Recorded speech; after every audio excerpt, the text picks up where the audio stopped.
Down! Was the last thing Ashura heard before he was pushed to the ground. He shielded his face with his right arm, as he would have otherwise pretty much eaten the cobblestone he was slammed on. Bullets whistled through the air, where his torso would have been 2 seconds ago, and slammed into the wall at the end of the alley they had fled into. The body next to him rose up faster than he could. The hand that had pushed him down grabbed his left elbow and pulled him forward onto his feet. "Gods, and I thought you were supposed to be the nimble one of our troop," the elf exclaimed. "Damn it, elf.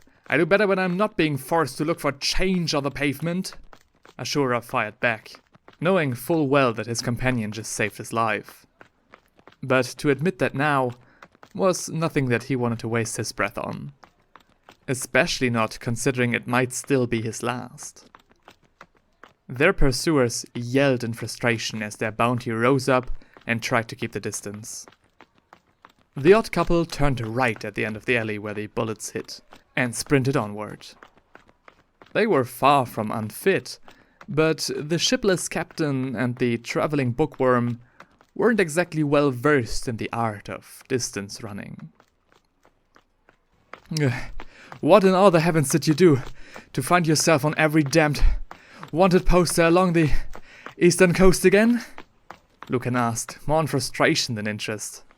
And similarly, Ashura was not keen on giving an explanation to the pointy-eared.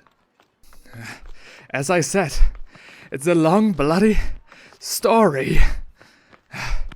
Gurren is completely overreacting with the sum of my bounty. He appears to equip his goons rather extravagantly as well," Lucan said as they heard their hunters fire another shot in their direction. They leapt to either side of the alley, the bullet barely passing right by them. "Flintlock pistols? Really?" the elf continued. Ashura was bewildered as well.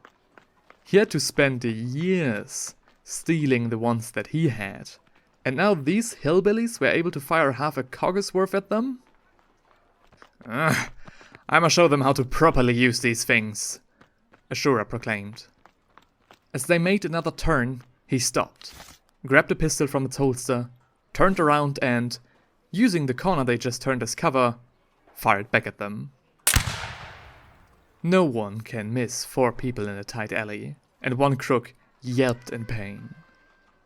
But the rest were still gaining on them. Ashura turned back to Lucan, who just looked at him with an annoyed glance, and together they sprinted on. 2 more shots were fired behind them, and Lucan stumbled. "Watch your step, Elfling!" the sailor said as he rushed to his companion's aid, preventing him from falling. Suddenly, the alley opened up, and they found themselves on a busy street with lots of onlookers staring at them in a wide-eyed expression, surely spooked by the bang of the hand cannons behind them. Lucan wanted left, but Ashura sternly pulled him to the right, and together they quickly made their way through the masses. There was a large inn with a stable not far from where they spilled onto the street, and together they hasted through the open gates, luckily without attracting too much attention. In another stroke of luck, the stable was empty of both horses and caretakers. The duo climbed a nearby ladder atop the hay-filled attic of the stable, where they finally came to a halt. Ashura peeked down, trying to catch a glimpse of the bounty hunters, but to, thankfully, no avail.